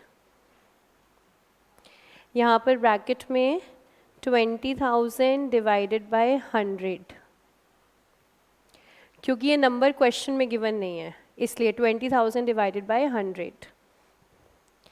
then convertible portion,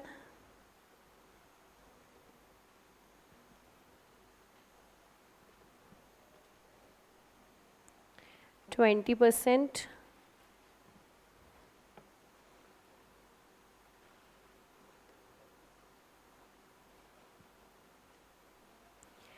तो कैश पेबल 200 इंटू 105 इंटू में 80%, 16,800।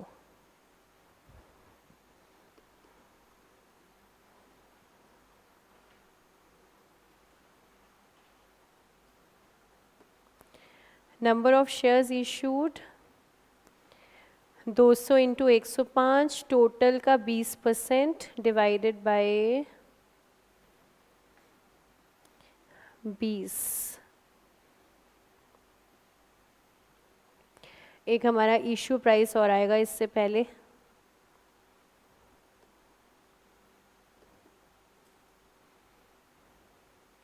इशू प्राइस पर शेयर 20 रुपये।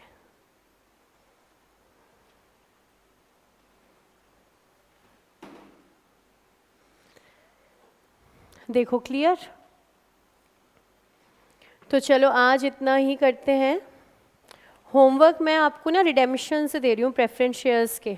डिबेंचर्स का कोई होमवर्क नहीं है आज। प्रेफरेंस शेयर रिडेम्पशन से पेज 377, क्वेश्चन नंबर 12, 13, 14, 15, 4 क्वेश्चन, 12, 13, 14, 15।